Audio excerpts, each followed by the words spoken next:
Relax. You'd better enjoy your last moment as a bachelor. Who are those people over there? Oh, friends of hers, I think, from that newspaper she worked on. I wish she'd hurry up. I'd like to get the gang back to the newspaper. Well, that's Claire for you, even late at her own wedding. You know, I really hate the lizard. What do you mean? Well, I speak now as her editor, not as a disappointed suitor. Claire'd never make a newspaper woman, and you know it. Oh, I don't know. She dug up more hot social stuff than anyone the Tribune had had before. That takes talent. Personality hack, my boy, not talent. All right, so I appreciated her personality. You appreciated it. I was the one that brought her to your attention when she was only an $18 a week steno from a hick town. Remember? Very touching, Al. You can put that in your memoirs. She's marrying Hanneman now. Listen to the frustrated lovers. You know, if either of you guys had made furnaces instead of small talk, you might be in Hanneman's shoes now. Have one of mine.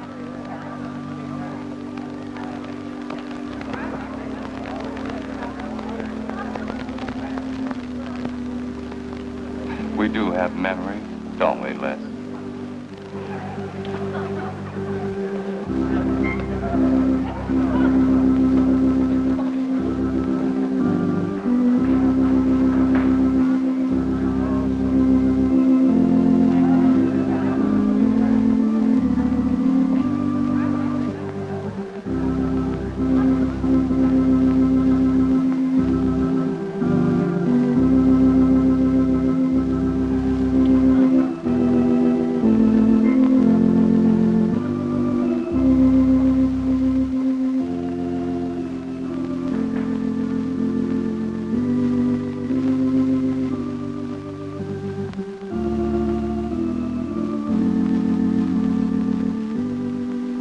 Carl Hanneman, wilt thou have this woman to be thy wedded wife, to live together according to God's ordinance in the holy estate of matrimony? I will. Claire Cummings, wilt thou have this man to be thy wedded husband, to live together according to God's ordinance in the holy estate of matrimony? I will. I now pronounce you man and wife. You may kiss the bride.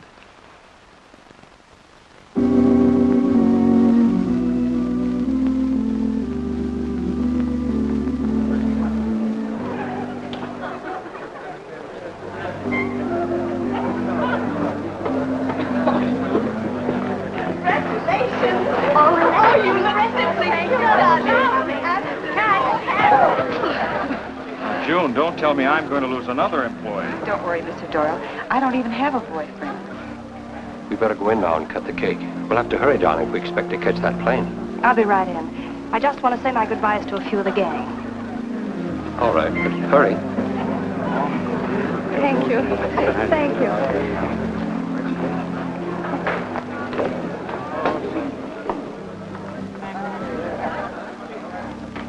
Guess who?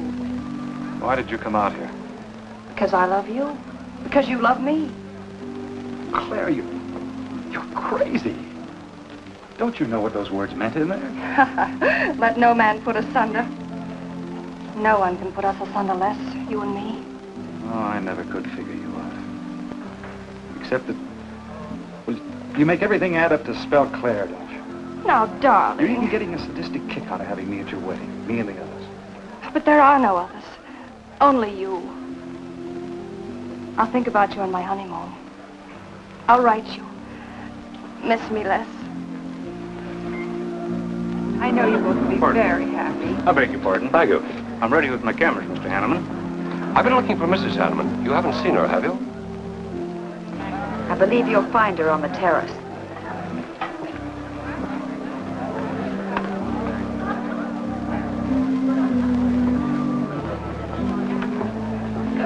Carl, why aren't you entertaining the guests? I've been waiting for you, my dear. I was detained. On the terrace? Don't you think you were being a little affectionate for a newly married woman? Darling, you're a great big old suspicious bear. That was only Les Burns. And? It was nothing. Just a friendly goodbye kiss. Les did so much to help me with my newspaper career. Why, he's like a brother.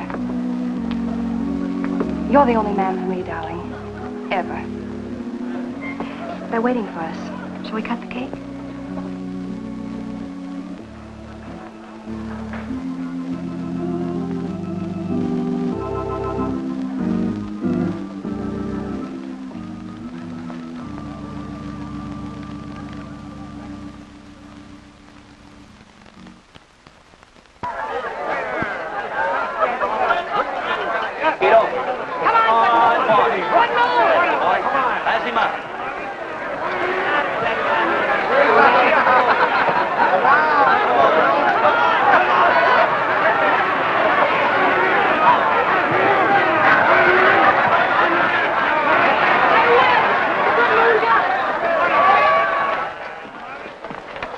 Wow. How much did he pay? $10.80. $10.80 for two. That's not bad. I win $540. Claire, you mean to say you bet $100 on that horse to win? Of course. In these places, you have to spend money to make money. You see now. I'll put $500 in the second race. High heels. Come on. Wait. That's being foolish. You're only out $100 if I do lose. It isn't the money. It's the principle of the thing. Principle? Carl, I don't understand you. With all you have. I've worked hard for what I have. Oh, I don't mean to be a tightwad. A little bet for fun is all right. But I have too much respect for money to throw it away on horses. Of course you're right. It was foolish of me to bet so much. Forgive me. Of course. Now, excuse me, I want to go cash these in.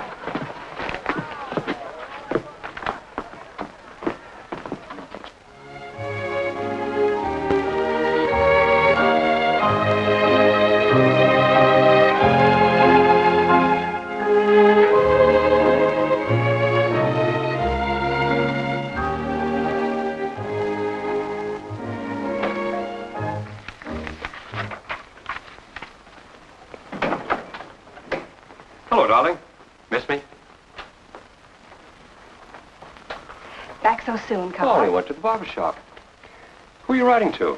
June Taylor. You remember. Les Burns' secretary. She was at our wedding. Do you want to read some of the awful things I said about you?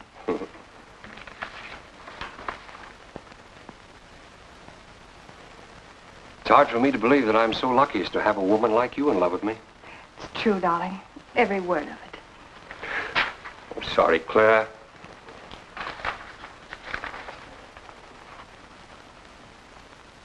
My darling Les.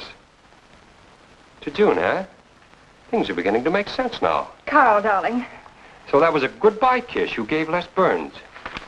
Well, Well, what do you want me to say? nothing. There's nothing you can say, I guess. I'm only glad I found out about it now. Carl, what are you going to do? I'm going back to San Francisco. We're through.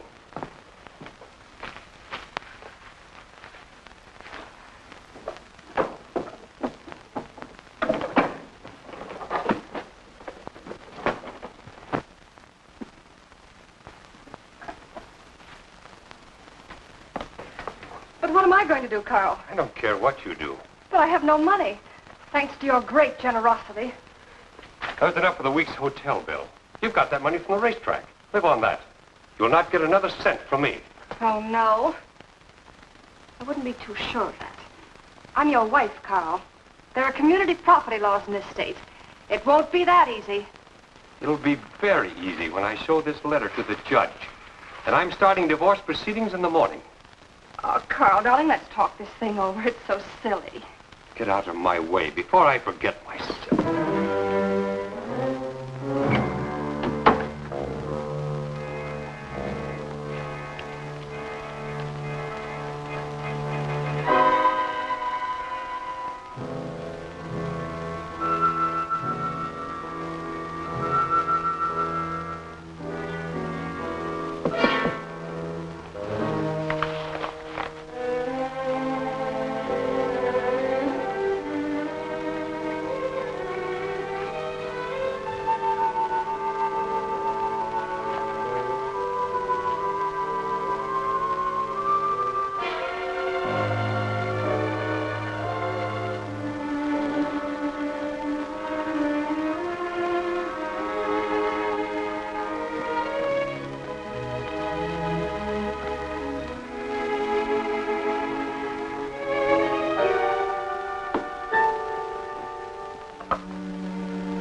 Would you please connect me with a house physician? Hello, Dr. Hastings? This is Mrs. Carl Hanneman, Bungalow 9. Could you please leave a prescription for some sleeping tablets for me at the drugstore? I'll be needing them right away. I'm turning in early. No, that won't be necessary. I'm going out for a bite to eat, and I'll pick them up later. Thank you.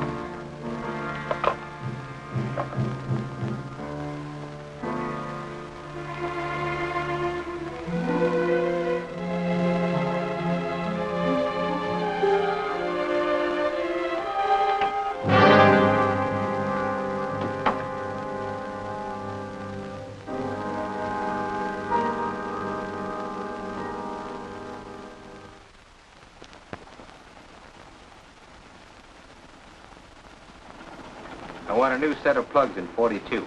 Okay, Blackie.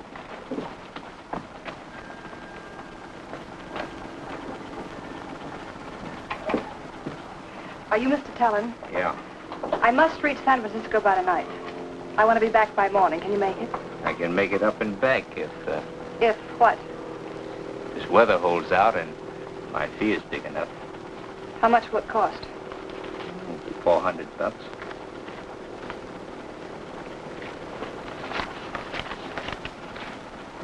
Why 5? I said 4. I know you said 4. I never made this trip. You never saw me. Understand? Sure. I don't even want to know your name. I'm glad we understand each other. Perfectly.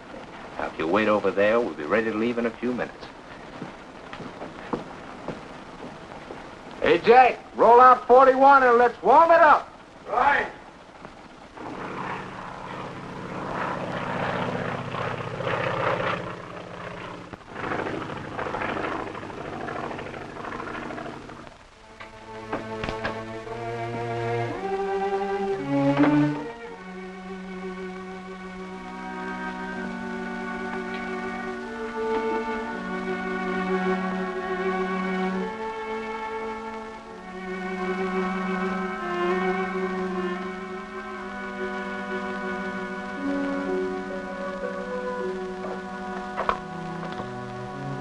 Room service, please.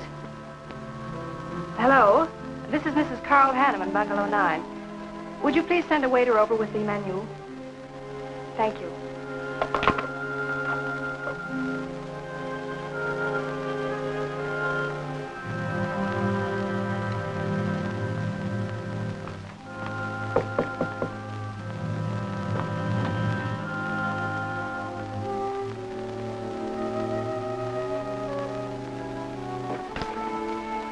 Good morning, Mrs. Hanneman. Good morning, Victor. Let me see, I think I'll take some orange juice and toast, coffee. That'll be all.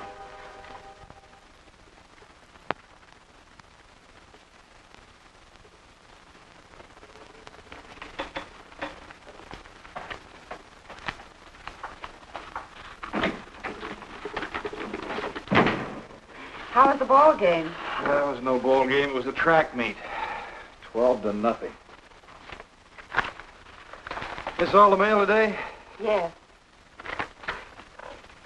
By the way, I meant to ask you sooner, but I'm going to have a little dinner party tonight for a couple I know. You're invited if you're not doing anything. Well, sure. What's the occasion? They're going to be married soon. They're awfully nice kids. Married. And the trouble will really start. Mr. Burns' office. Long distance calling. It's Mrs. Hanneman. Hello, Claire. Hello, Les. I'm so glad I caught you at the office. How's the honeymoon? It was interrupted. Carl had to go back east yesterday. Business, he said. He wanted me to stay over, wait for him here. But I'm not. I'm coming back to San Francisco tonight. You think that's sensible? Of course not. But I'll see you again. Look, I want you to arrange a plane ticket for me. Reservations are so hard to get at this end, it'll be easy for you. All right, Claire. I'll take care of it tomorrow. Tomorrow won't do. I'm coming home tonight. Okay, I'll wire you back on the time. I know you'd help me. Be sure and meet me at the airport. I can hardly wait to see you. Goodbye, Les. Goodbye, Claire. June, get a hold of Hack Doyle. Have him get me a reservation on the 8 o'clock plane out of Los Angeles tonight. It's for Mrs. Hanneman. Are you planning to meet her? Yeah. Oh, I guess I'll have to cancel our dinner party tonight. It doesn't matter. Apparently, Claire can get anything she wants out of anybody at any time. Can't she?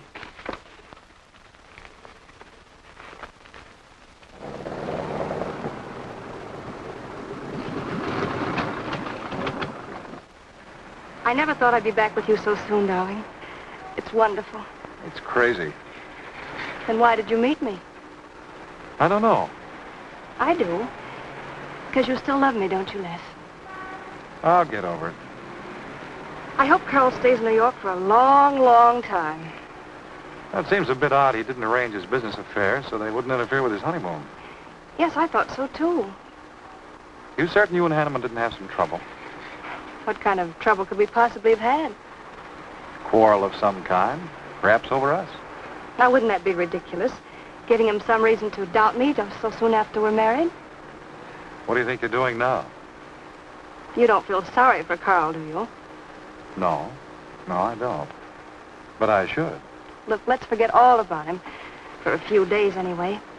Take me home, I'll change, and you can take me out to supper. Claire, I'd rather not go to the house. But I must freshen up, darling. I really must. You want me to be beautiful, don't you? Just for you? You are beautiful. See? There's nobody home.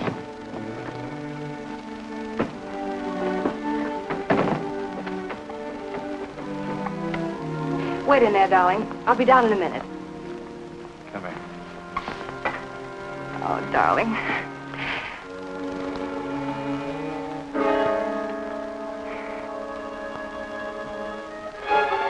Les, what is it?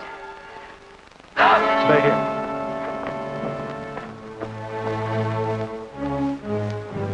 Carl.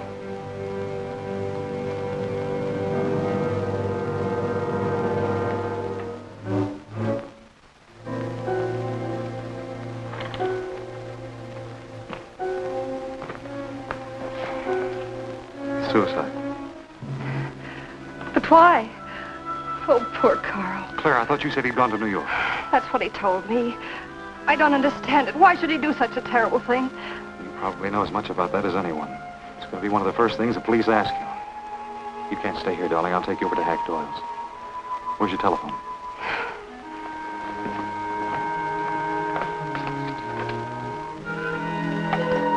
Police headquarters, please.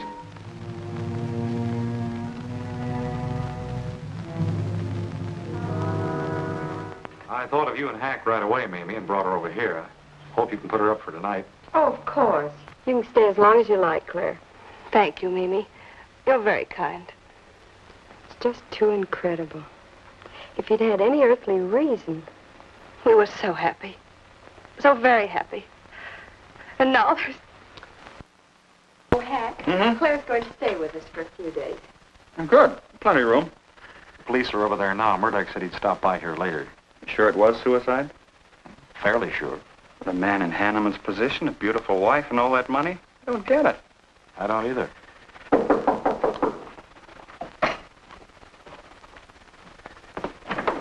Oh, hello, Bill. Come on. How are you, Hank? Hello, Claire. Hello, Bill. Sorry this had to happen to you. Sit down, Captain. How about a cup of coffee? Thanks, Miss Doyle. I won't annoy you for long, Claire. Just a few questions, routine. You know how it is. Of course. Les gave me most of the details over the phone. Your husband, by the way, has been dead for nearly 24 hours. How did it happen that Burns met you at the airport? He didn't happen to. I phoned him from Los Angeles. How come? Well, I was arriving late and alone. I knew Les would pick me up. Do you have any theory as to why your husband came to San Francisco after telling you he was going to New York? No. I didn't know anything about the business. The gun, of course, was Hanneman's. We checked the serial number. Funny there are no powder burns on the coat. Bill, a suicide doesn't always press a gun against his body. In that case... There would be no powder burns, I know. Do you know of any reason why your husband should have taken his life? No, I don't. Anything wrong with his health? Not that I know of. But that could have been the reason. Had you quarreled? Oh, no. No, we never quarreled. Believe me. Throughout every minute of our married life, we were supremely happy. The entire week, huh? Well, that's all for now. I may want to talk with you again later. Where will you be? Right here with us. Thanks. Bill. Yeah? You found fingerprints on the gun, of course. I mean, Hanneman's prints. Uh-huh. Clean as a whistle.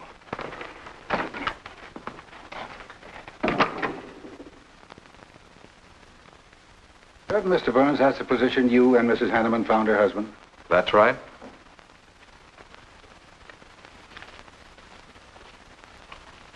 One more question, Mr. Burns. Your testimony at the coroner's inquest said you touched nothing. That's true. Then how did you know the man was dead without feeling his pulse or heart?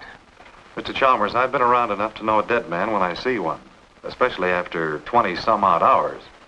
You assumed that Mr. Hanneman committed suicide. Why? Well, everything points to suicide. Not in my assumption, Mr. Burns. Mrs. Hanneman, you say you saw your husband alive on Monday afternoon, and then the following night, which was Tuesday, you saw him again. Yes, but he was dead. I've told you everything. You don't need a weather vane to see which way this wind is blowing. Was it customary for the servants to take a vacation whenever Mr. Hanneman left on a trip and leave the house empty? Well, I don't really know. I didn't give orders to the servants. Carl, Mr. Hanneman ran the house. I hadn't moved in yet. I see that you also assumed that this was a suicide. Naturally, it couldn't have been anything else. That's what Mr. Burns said. According to the police scientific detection laboratory, the pistol found near the body was the one used in the death of your husband. But they found no powder burns on the clothes of Mr. Hanneman, nor fingerprints of any description on the gun. Furthermore, it was brought out that Mr. Hanneman couldn't have fired the gun because in making certain tests of his hand for traces of powder marks, none was found. Just what are you driving at? Simply this. Carl Hanneman was murdered. But unfortunately, I haven't enough evidence to hold either of you. You were out of town, and your alibi was proven. You're free to go. But let me give you a tip. I'm not buying any suicide theory, so the case will remain open. See you later, Ed. So long, Hack.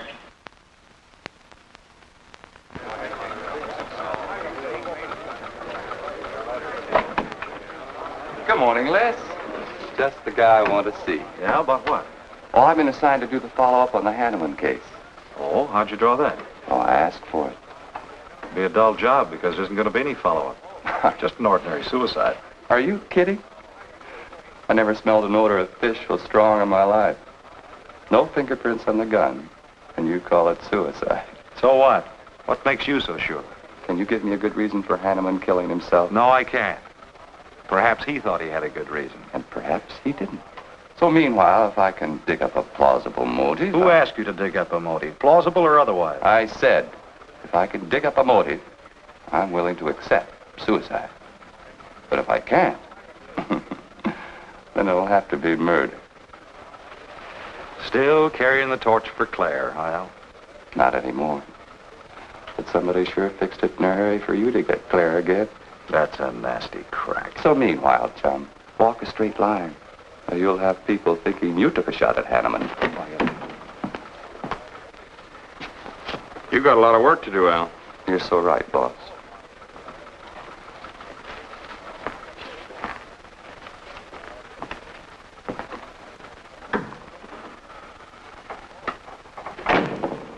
Sorry, Hack. How's Claire taking it this morning? I don't know. She's still asleep when I left. Les, I'm worried about this deal. Police aren't buying any suicide theory.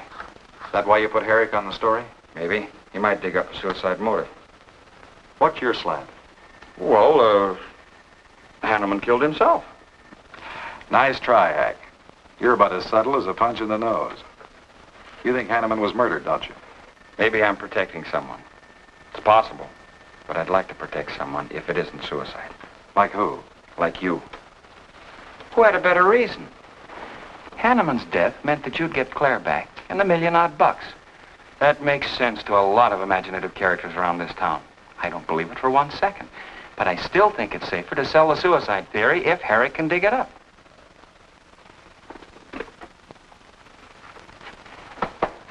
Thanks, Hack. But I didn't do it. Yeah? Sergeant Benson's here. Send him in. Well, they're on the job. Hello, Benson. What's on your mind? The DA would like to see you gents in the morning. Says it's important. About 10 o'clock. What's he want us for? Don't you know?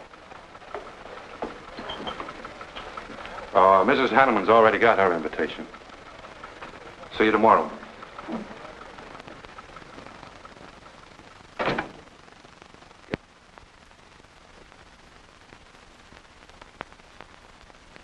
Eric really revels in pouring it on.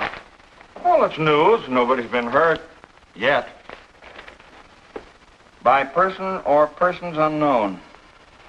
Could have been worse. The DA certainly tried hard to tag it on somebody. Tell me, Hack, do you think that, well, that Claire could have shot her husband in some way? No. She was in Los Angeles the night he was killed. DA couldn't shake that, and... Good morning, everybody. I hope I'm interrupting something important. Hello, darling. You look tired. Hello, Hack, dear. Good morning, Claire. It's a pleasant surprise. What can I do for you? I came to get my job back. Starting when? No. Well, after all that's happened, don't you think you should have a little rest? Rest. Why, working will be the best thing in the world for me. It'll keep me from thinking too much about poor Carl. After all, I must carry on. My life is still ahead of me. What's the real reason? Well, I do need a little cash. I have the house and my clothes, but I just won't be able to live on the widow's compensation the court will allow me. You wouldn't want me to have to sell my clothes in order to eat, would you? Oh, no. After all, I've made other arrangements about your column. Beth Warnock's taking it over. You are still the boss, Hack. Les, darling, wait outside for me. I'll be out as soon as I've had a heart-to-heart talk with Hack. I know. You might as well say yes, Hack. I've had these heart-to-heart talks.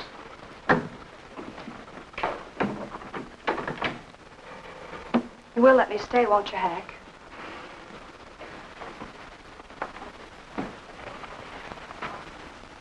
Yes, but I was hoping you wouldn't ask it. You are a darling. Listen, Claire, you stick to the job and no playing around. There's enough trouble here now without you adding to it. I don't know why you talk like that. I'm serious about it, Hack. I'll work hard. For your sake, I hope you do. You are a dear. See you later.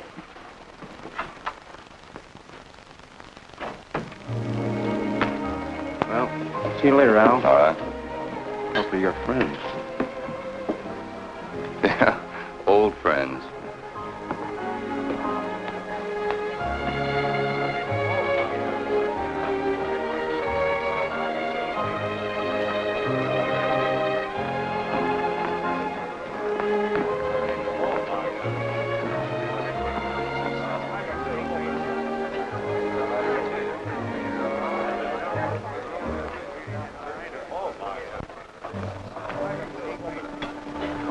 Two martinis, please. Chicken salad? Fine. Chicken salad for two. And coffee. Les, do you know a good lawyer? Yeah, why? Well, I need one to handle Carl's estate. What's the matter with Hanneman's regular lawyer? Ah, he's an old fuddy-duddy. I want someone whom I can trust to take care of my interests. Well, you might try Lawrence Carson. He specializes in probate work. Carson? Good. I'll call him tomorrow.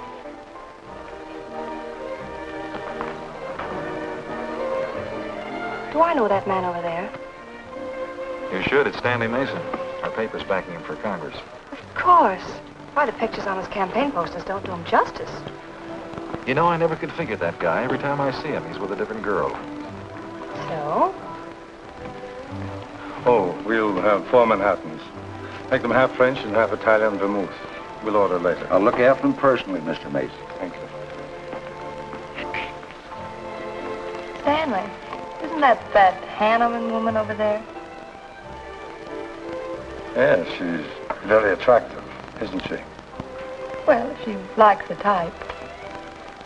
Why wouldn't he be a good man to handle the estate? No. He's too tied up with his election campaign. What are his chances, Les? I'm going to Washington. Pretty good. Why? That makes him important. I've got to have someone with influence. He looks like the kind of a man who could get things done quickly. Capable enough, I suppose. Probably make a good representative. Personally, I just don't go for him. I want you to introduce me to him. You can do better. Oh, darling, don't be stubborn. I want to meet him. When you want something, you want it right now, don't you? You know what I really want, Les. I know. A fine old name like Hanneman, carload of dollars, social position, the tops. You're forgetting the most important thing. Am I? You see, that's just the frame. You're the picture in that frame. What's that about a frame? Sergeant Benson, won't you join us? No, but Burns here can join me. Been looking all over for you. The captain wants to have a little chat. Now. What is this, a pinch? No, just an interview. It won't take long. It's too bad you couldn't have found me at 10 o'clock this morning. I was in a dentist's chair. I'm sorry, Claire. It's all right, darling. I'll wait for you here.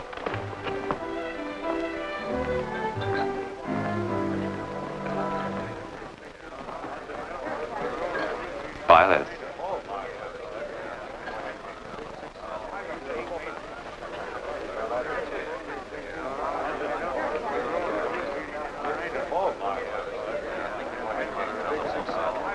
Hello, Al. Don't tell me they finally grabbed Les for murder. Wouldn't you like to hear me say yes? Yes. Well, don't stop the presses. Yet. You're the most composed dame I ever saw. I don't believe you give a hoot whether this case ever gets solved. Oh, but of course I do. Really. Say, Al, how well do you know Stanley Mason? Quite well. I've planted some of his propaganda. You can do me a favor. A big favor. I want to meet him. Might be a good idea. I remember I once introduced you to a fellow by the name of Les Burns. Promptly lost you. Excuse me.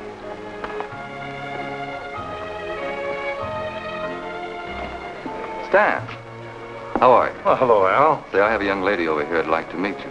Just take a minute. Well, all right. Excuse me? Excuse me. Claire, this is Stanley Mason. Mrs. Hanneman. I'm so glad to meet you, Mr. Mason. How do you do, Mrs. Hanneman? Won't you sit down? Sorry, I can stay but a minute. I know you think me rather forward, but being an attorney, you can understand my predicament. I'm desperately in need of someone to administer my late husband's affairs. I thought perhaps you could help me. Well, I hadn't intended on taking on any more work this summer. My campaign requires so much attention. However, supposing you come to my office at, say, 4 o'clock, we can at least talk it over. Oh, thank you. I would appreciate it. Here's the address. So, until then... Oh, excuse me. Sorry. Thank you, Al. Don't mention it.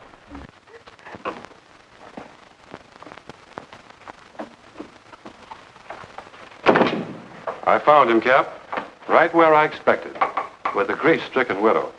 Only if she's grief-stricken... Skip it. Les, my boy, have a seat. Last time it was hello, Burns. Today it's Les, my boy. What do you want? You know, I just wanted to chin a bit with you. Oh? I didn't know I was that interesting. You live out in the Hanneman neighborhood, don't you? No, and you know it. But you go out to that neighborhood quite often, don't you? Yeah, so what? To visit friends. Oh, sure, that's right. There's Hack Doyle and his wife, June Taylor. Say, there's a clever little girl, huh? Your secretary, huh? Since when have you become so interested in my secretary? I thought you were a happily married man. Weren't you out in that neighborhood the night Hanneman was shot? Monday night? No, I wasn't. I played gin rummy with the boys in the press room. Went home to bed about 10 o'clock. He read the testimony, did the checking. Come on, Murdoch, what's on your so-called mind? Funny, we can't find any record of where you were between 10 o'clock and 8 the next morning when you had breakfast at Drake's coffee shop. Nobody saw you around your apartment house. Nothing so strange about that. People in my neighborhood mind their own business. I spent the night sleeping. You got an edgy temper today, Les. Aren't worried about anything, are you? I'm annoyed. Until you and the DA get this thing settled, nobody will get any rest. We may have the answer quicker than you think. The police expect to apprehend the criminal within 24 hours. Shall I quote that? You can write out the gags, Burns. You've been crazy about Claire for a long time, haven't you? That's right. You thought she was going to marry you. Then she married Hanneman. That must have been quite a jolt. I won't deny that either. So you must have been pretty sore at Hanneman for beating your time. All right, I suppose I was. You know, Burns, you've given out with all the motives a man needs for killing another. You don't need motives, Murdoch. You need evidence. Evidence? You just told me that you weren't near the Hanneman home last Monday night. I wasn't. And how do you account for your cigarette case being found on the Hanneman garden, still wet from Monday night's rain? I don't have to account for anything. To throw cold water on your mastermind, I tossed that away right after the wedding. Anything else you want to know? No, that's enough. Next time, be more careful when you talk to the captain. Listen, Mr. Benson. If I've hurt the captain's feelings or yours, arrest me. Then I can sue and you'll be back writing tickets for jaywalkers.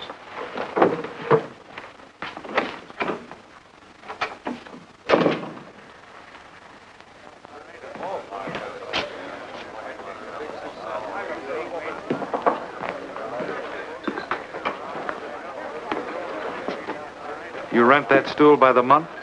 Well, Lester. Where's Claire? Oh, Claire isn't here. She had an appointment. Did she go back to the paper? No, about this time, she should be walking into the inner sanctum of that courageous and fearless champion of the people's rights. That distinguished candidate for the Congress of these United States.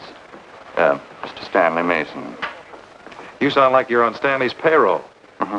I introduced them. You seem to have a talent for that sort of thing. Thank you. I believe that's all the information I need, Mrs. Hanneman.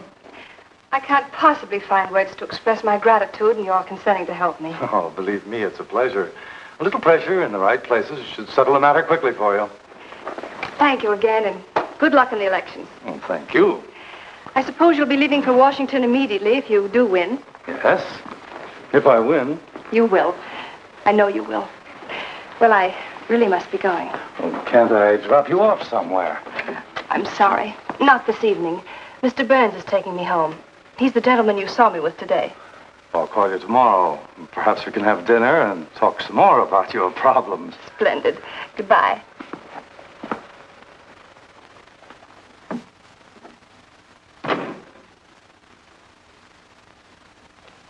Look, Claire, don't you think you ought to stay over at Hackdale's a little longer?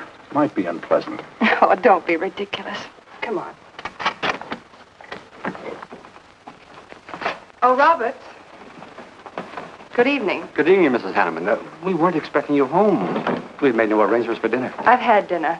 Please take my bags to my room, and you and Christine take the evening off. I shan't be needing you. Thank you. Oh, Mrs. Hanneman, I just wish to say on behalf of Christine and myself that we're pleased that you're home, and we'll do everything we can to make you happy. Why, thank you, Roberts.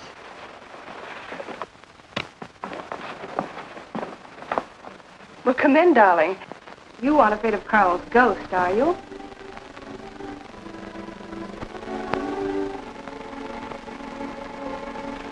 You'll never be happy here, Claire. Nonsense. I've done a little refurnishing. Well, that ought to help a little. Les, what did Murdoch want with you? You had an idea I might have paid a visit here Monday night. You didn't, did you? Of course not. It also seems I had a motive to kill Carl. But of course you did. If you were that kind of a person. Murdoch's only fishing. Well, he knows I've been in love with you for a long time. I told him. You told him? Why not? It's true. You want them to keep working on you, so they'll stay away from me. That's it, isn't it? Yeah, that's it. I said I'd stand by. And you have.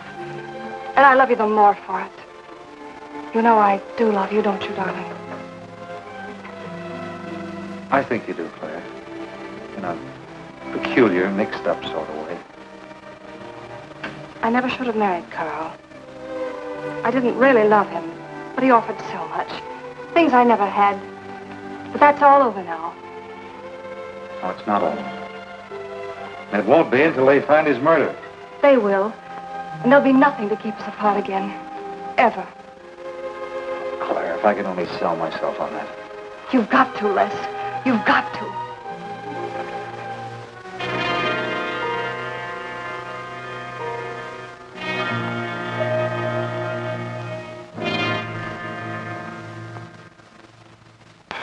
That little tidbit straight from the horse's mouth brings us to the 3:00 mark for today. See you around about this time tomorrow. Les Burns. You're pretty sharp today. That's the best column you've done in 2 weeks. Thanks. You say so, it must be all right. Hi, pal. Hello, Harry. Hear about your girlfriend? They dragged her in this AM. Murdoch and the DA gave her quite a going over. No use charging to the rescue, Les. Stanley Mason already beat you to it. What do they want with her, Al?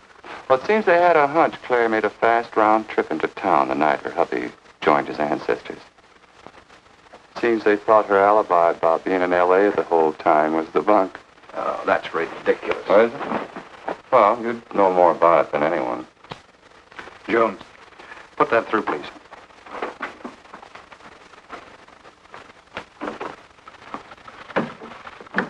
Okay, Al. You're so much smarter than Murdoch. Spill it. Oh, I'm not saying I'm smarter. But I do know Claire better than he does. And I know you. Meaning what? Claire never lost any interest in you before, during, or after her marriage. And that doesn't prove it happened. With all that wampum at stake, this whole thing could have been planned weeks ago by both of you. I'm fed up with your dirty cracks. Now get out! Wait a minute.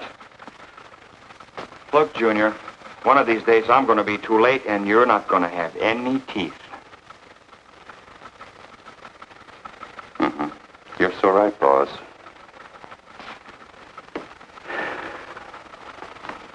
What's wrong, Les? Nothing. Forget it. It's the way you want it? If anybody wants me, I've gone for the day. Have one for me, too.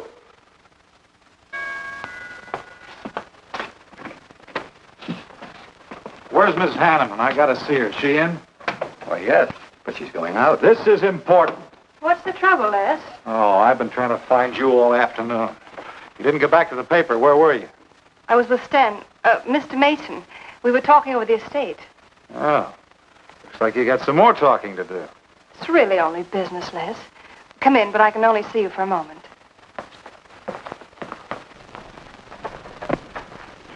You've taken on quite a package tonight, haven't you, Les? Well, I've had a few drinks. Sitting over at Bernhard's. Been thinking things. Crazy things. About me? Yes, you. Murdoch and the DA asking you all those questions. It's nothing to be disturbed about. I'm not so sure. Why do you say that? Were you in this room Monday night? What? You know I wasn't. I don't know anything. But I wouldn't lie to you. Have I ever, Les? Claire, there's only two people who could have profited by Hanneman's death. I'm one of them. You're the other. Why, how dare you come in here accusing me? You only married Hanneman for this. You've admitted it a dozen times. But I didn't kill him. How can you even think it? I didn't kill him. I didn't say you did. But if you know anything, you've got to tell me. Were you in this room Monday night? No. You might have come in, seen someone. I've got to know. Stop shaking me. Then tell me the truth. Let go of me. I thought you were going to stand by me. Why, you're drunk. I'm only trying to help you and me. Huh. Help me. You're accusing me of murder. How do I know you didn't kill him? You were in town. Claire. I've as much right to accuse as you have. But I'm not accusing you. Get out of this house. I once said I couldn't figure you out. I can now. You're not a normal woman. You're not warm. You're cold, like ice. Yeah, like ice. Blonde ice. Get out of here.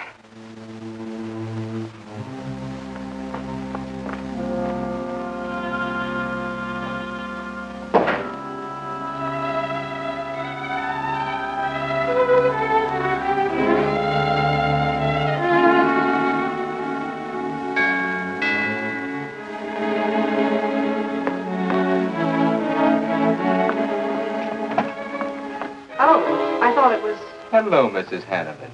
I don't believe I know you. Sure you do. Let me come in. We can talk better inside. In there. Now, what do you want? Well, I saw your picture in the paper, and I found out who you were. I figured we could make a deal. Deal? I was going to call on you last night, but you had company, and I had to see you alone. What kind of a deal? Seems that plane ride last Monday night returned big dividends. I paid you to forget me. I thought I could trust you. Sure you can trust me.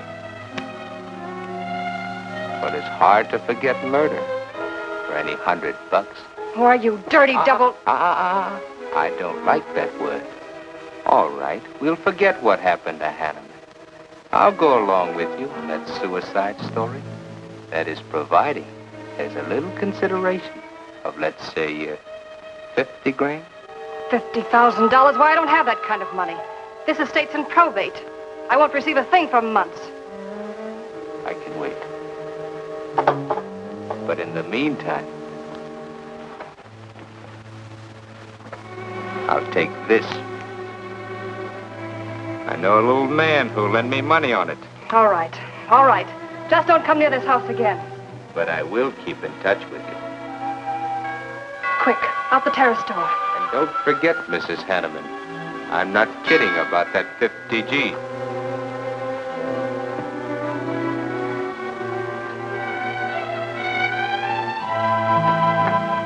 I'll get it, Roberts.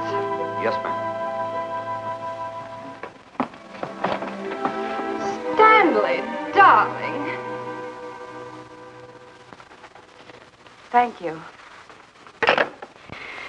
Well, he isn't at Bernhard's either. Oh, I hope nothing's happened to him. He'll turn up when he runs down or runs out to go for drinks. Say, you write his column all by yourself? Somebody had to do it. I hope it's fit to print. It's good. Nice of you to cover for him, too. Do you really think he's all right? Sure. I'll find him later. Don't worry about Les.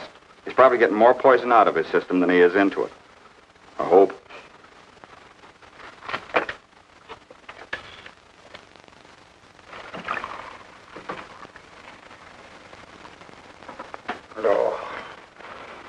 Oh, June. Oh.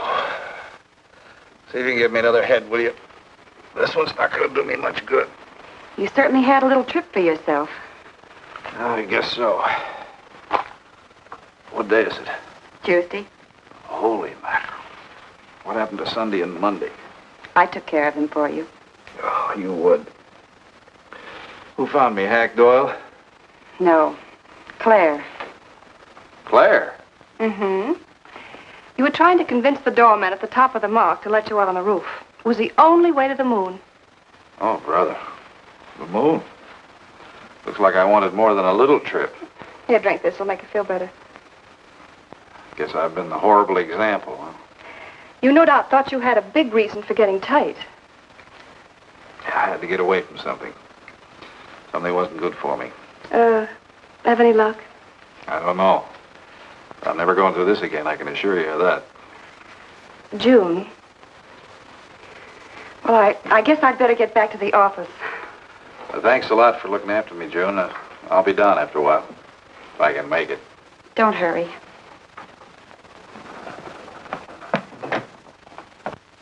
Les, I wonder which hangover you'll recover from first.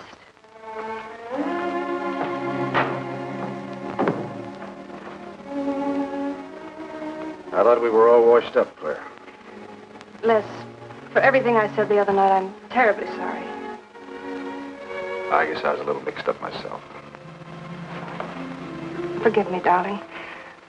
I must have been out of my mind to say such awful things to you. I realized the truth later. You were afraid for me because you loved me. That was it, wasn't it? Yeah, maybe it was. I just couldn't believe that. Look, let's forget all about it. We know there's nothing to worry about. There never was. We know that, don't we, Les? Sure, Claire. Sure.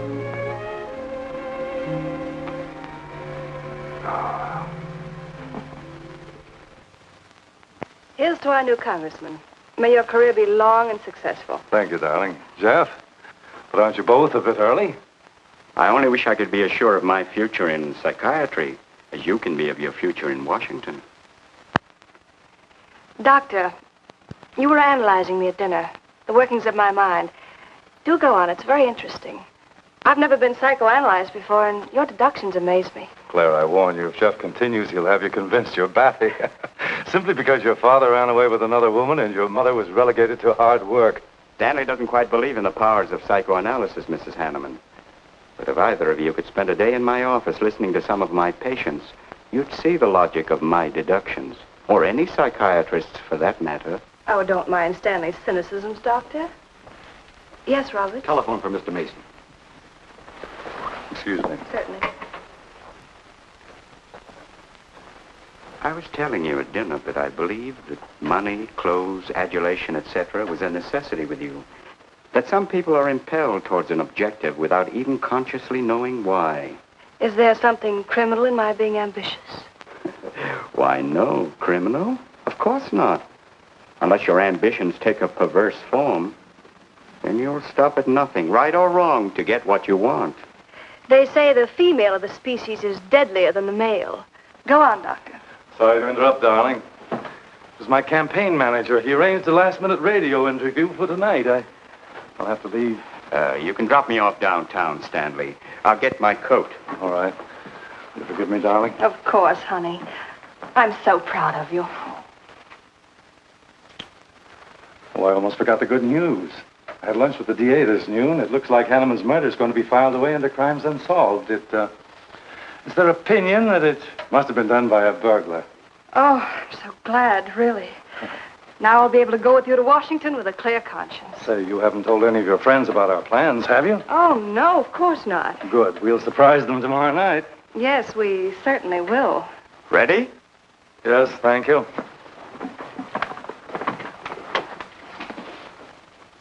Good night, Claire. Good night. Mrs. Hanneman, please don't take my mental probing too seriously. You're a very charming hostess. So don't worry. I never worry. Good night. Good night.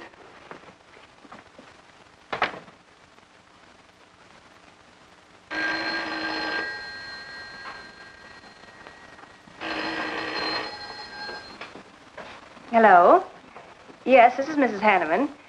That's all right, Roberts. I'll take it. Hello? Who?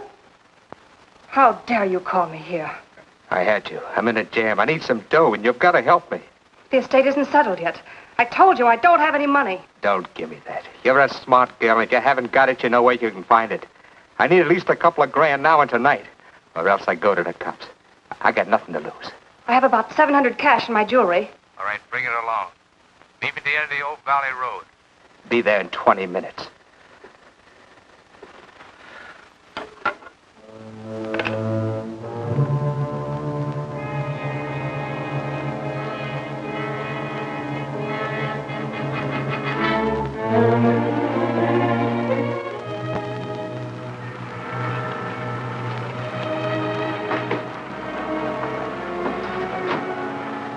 Did anybody follow you?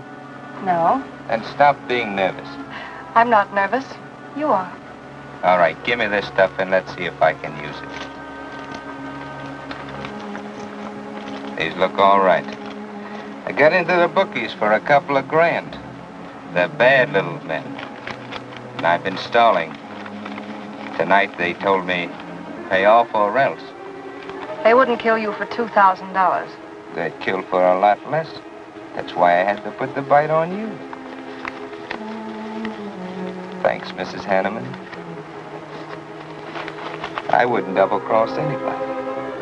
Not unless I had to. I wouldn't double-cross anybody either, Blackie. Unless I had to.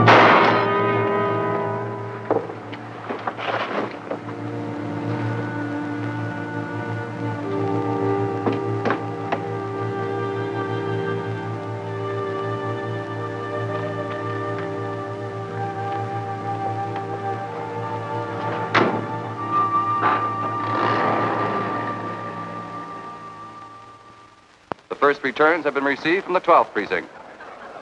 Mason, 311, Jeffers, 282, and Allen, 91.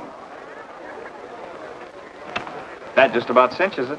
If I can do that well in the 10th, I can carry them all. My gratitude, Doyle. Without your paper in back of me, I wouldn't have had a chance. Think nothing of it, Mr. Mason. We're glad we backed the right man. Well, it looks like you're in, Mr. Mason. Congratulations.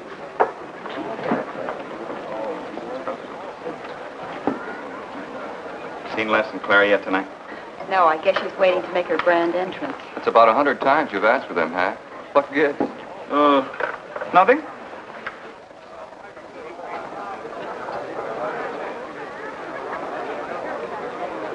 Mr. Doyle, looks like we have a new congressman. Yes, it does. I'm sure he's going to be a good one. I hope so. We backed him. Hello, Claire. Hi, Les. Hi, Hank. Oh, good evening, Claire. You look stunning, as usual. Thank you, Stanley. Oh, hello, Les. Thanks for being Claire for me. Lead in the 18th precinct, which have just Big finished. night, huh? In third place is Jeffers with 162, Allen with 142, and Mason 300 even. That's how big it is. Come on, Claire. I want you to meet some folks. You'll find drinks in there. Look, Les, there's something on my mind. I want to tell you about it. You better have a drink first. Sure.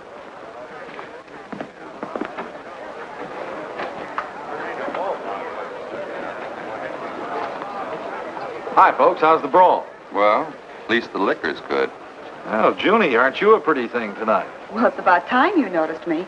The trouble with you men is you always have ink in your eyes down at the office. Have a fresh one? No, thank you. This will do. Les. I'll talk to you for a minute. Excuse us. What gives? Did you come with Claire tonight? No, I came with my Aunt Martha from Penobscot. No, I'm serious. You saw her come in with me.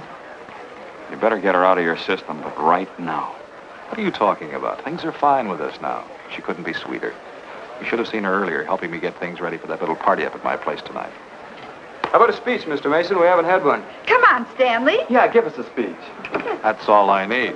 Now, wait a minute. Speech, all right. If you want a speech, you shall have it. Ladies and gentlemen, I want to introduce to you a very lovely young woman, better known to you as Claire Cummings. I am happy to announce that she's bestowed upon me the great honor of consenting to become my wife. This is a dirty, low-down trick, but I'm glad it's happened. Someday I'll tell you why.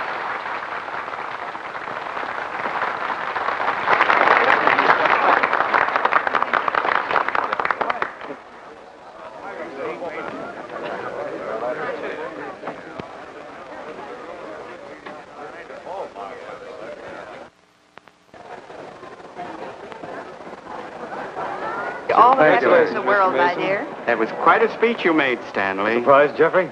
Aren't you going to congratulate us, Doctor? It's customary. Hate to take you away at this moment, Stanley, but there's something I must talk to you about. It's important. But of course, Jeffrey. Will you excuse us? I know you'll enjoy living in Washington. When do you plan to have the wedding?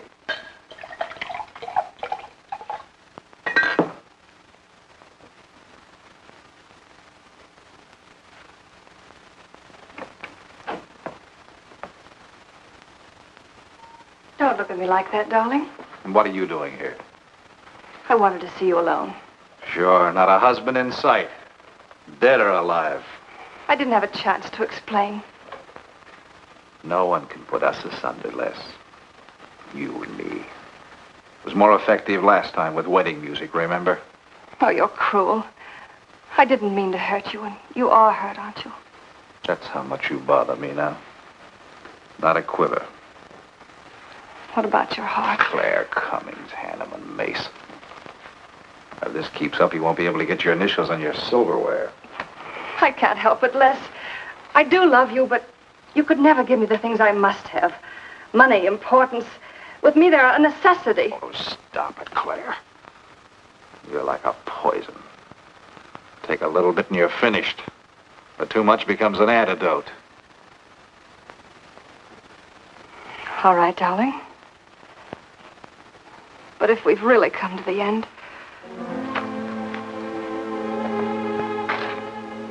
Stanley. Do you mind, Burns? I'd like to say something to my fiancée alone. Not at all, Mr. Mason. Not at all. Go right ahead.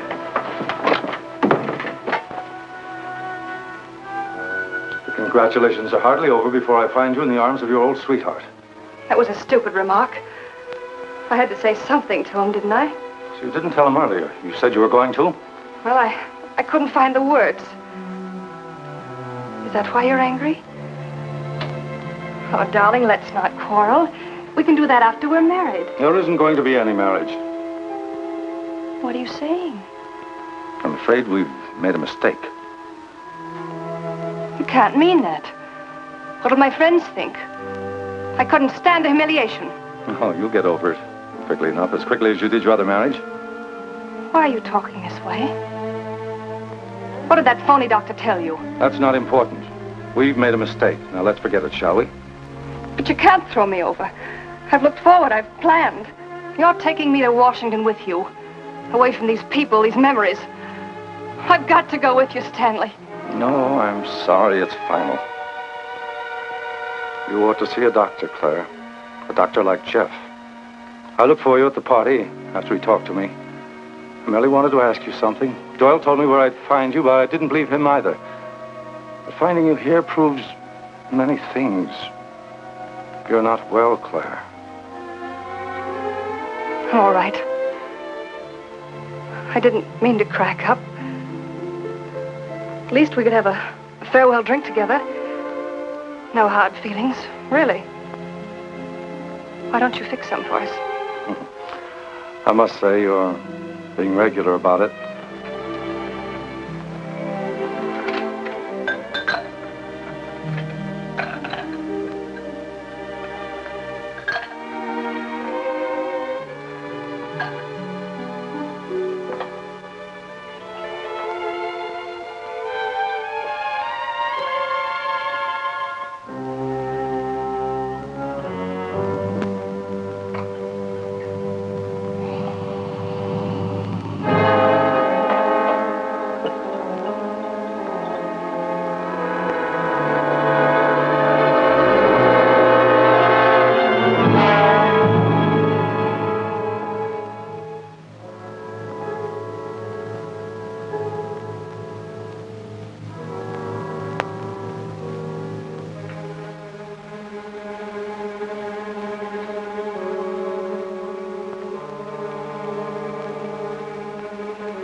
Claire! What have you done? I did nothing. You killed him, Les. I killed him? Don't you remember? You came in just a few minutes ago. You saw us talking. You looked funny. Crazy. You said you were going to kill Stanley because he stole me from you. So you picked up the knife and you stabbed him. You're out of your mind. No, I'm not. You're insane. No. No, I saw you do it. You dropped the knife and you ran out the door. I tried to stop you. Came in just a few minutes later. Right now. You murdering little idiot. Let's don't. Mason, you won. Alan just conceded the election. You're going to. You're going to go. You made it on its minute right there.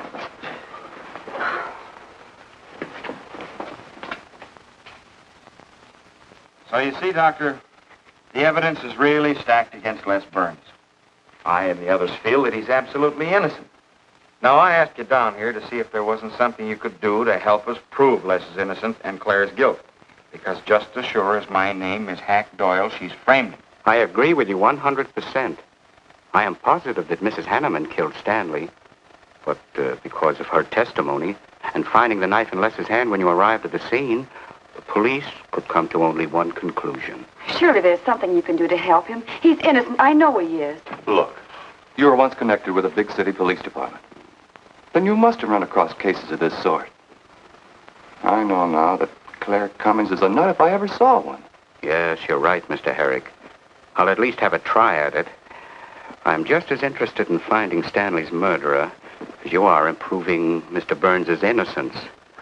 Now, I have a plan that might break her down.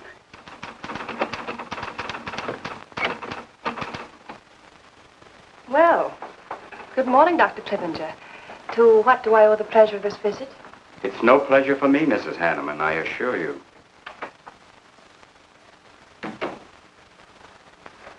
I just came to ask one question. Why did you kill Stanley Mason? What? How ridiculous you are, Doctor. Am I? You see, I had a talk with Stanley last night concerning your betrothal and advised him against it. It's safe to assume that when he came to tell you there wouldn't be any marriage, you killed him in a fit of anger and then concocted a story to implicate Mr. Burns. It's the most absurd accusation I ever heard. You seem to forget that Les Burns' fingerprints were found on the knife and that he was seen standing with it in his hand. But please have all the facts, Doctor. Not all of them. All they need to convict Les Burns. Do you mind if I finish my column? No. Why, no.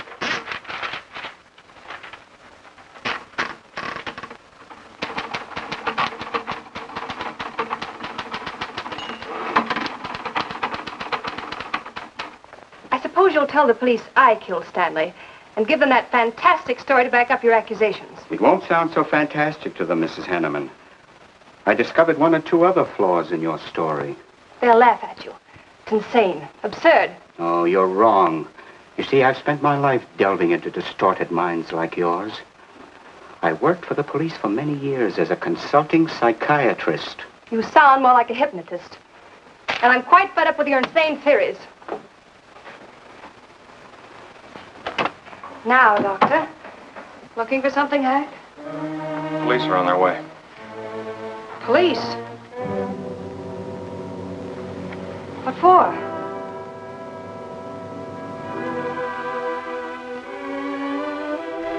Oh. I see the three of you dreamed this one up. Well, as long as you're going to have me arrested, you might as well read my last column. Go ahead, read it, Hack. Read it out loud. I killed Stanley Mason. I killed Carl Hanneman. I killed Blackie Talon. You didn't know about Blackie, did you? You hid that story on page 5. Unsolved robbery and slaying. I killed Stanley Mason because he no longer wanted to marry me. Stanley Mason was the top of the ladder for me. The top rung. I had money. And now I was going to have position. He was taking me to Washington with him. I could leave then without making the police suspicious. Clever of me, wasn't it?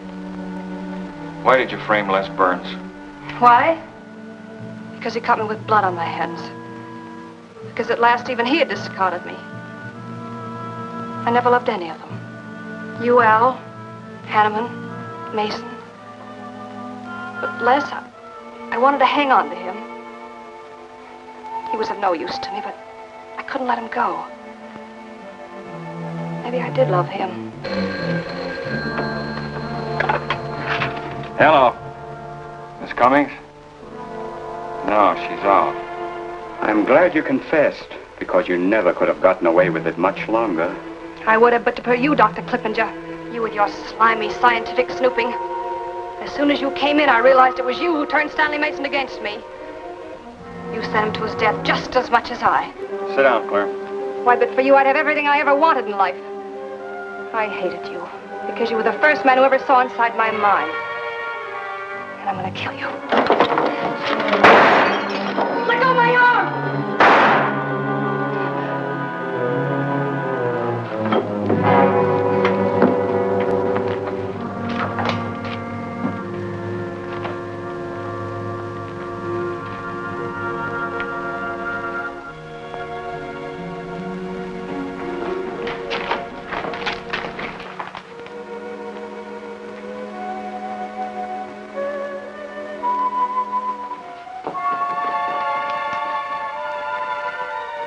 little late, Murdoch.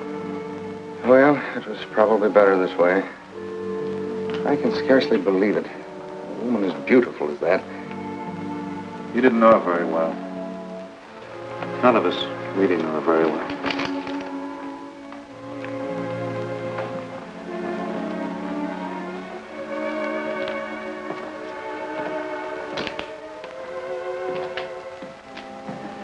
She wasn't even a good newspaper woman.